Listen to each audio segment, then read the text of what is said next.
សួស្តីដល់អ្នកនាងស្វាគមន៍មកកាន់វីដេអូថ្មីបាទនៅក្នុងវីដេអូមេរៀនថ្ងៃនេះគឺខ្ញុំនឹងមកបង្ហាញអ្នកនរគ្នាអំពីរបៀប record screen ដាក់នៅក្នុងកម្មវិធី Microsoft Office PowerPoint អញ្ចឹងពីមុនមកអ្នកនរគ្នាធ្លាប់តែប្រើ tool screenshot បែបនេះមែនទេអញ្ចឹង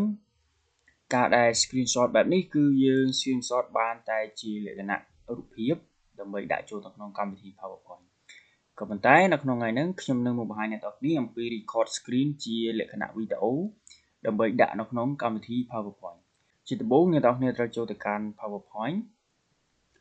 បាទទៅមកទៀតអ្នកនរគ្នាចូលនៅលើ insert បាទអ្នកនរគ្នាមើលនៅលើ insert អ្នកនរគ្នាក៏លេខមកមើលផ្នែកខាងស្ដាំខាងលើបាទនេះគឺជា option សម្រាប់ screen recording គឺយើងប្រើវាសម្រាប់ record screen ដើម្បីបានជាប្រភេទវីដេអូបាទដាក់ចូលនៅក្នុងកម្មវិធី PowerPoint បែបនេះអញ្ចឹងដូចដែលខ្ញុំបានបញ្ជាក់ពីខាងដើមអ្នកនរគ្នាបើសិនជាយើងប្រើលើ screenshot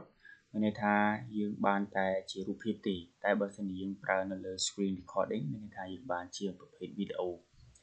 តើអញ្ចឹងយើងទៅមើលពីរបៀប record screen ងាយវាមិនខុសពី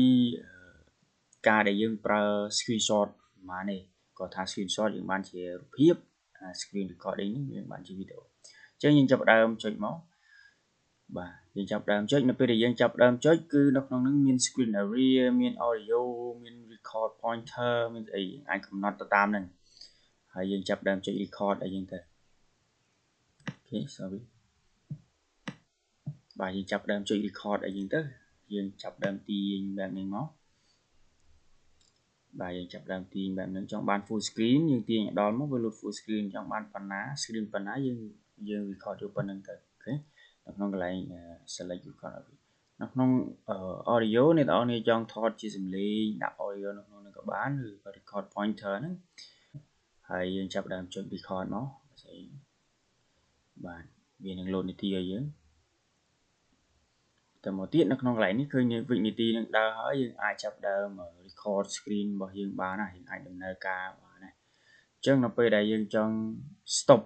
មកវិញគឺយើងគ្រាន់តែអុសមកដាក់ចោលមកខាងលើមកយើងឃើញ option របស់យើងធ្លាក់មកវិញអញ្ចឹងយើងអាច click អាហ្នឹងមក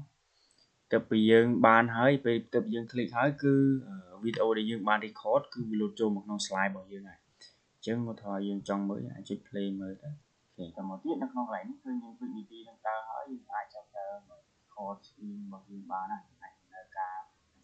អញ្ចឹងនៅពេលដែលយើងចង់ stop មកវិញគឺយើងគ្រាន់តែអុសមកដាក់ចោលមកខាងលើមកគឺ option របស់យើងទៅអញ្ចឹងមេរៀនមួយហ្នឹងមានតែប៉ុណ្ណឹងអរគុណច្រើនសម្រាប់ការទស្សនាបើសិនជាអ្នកនរមានចម្ងល់អាច comment នៅខាងក្រោមបាយបាយ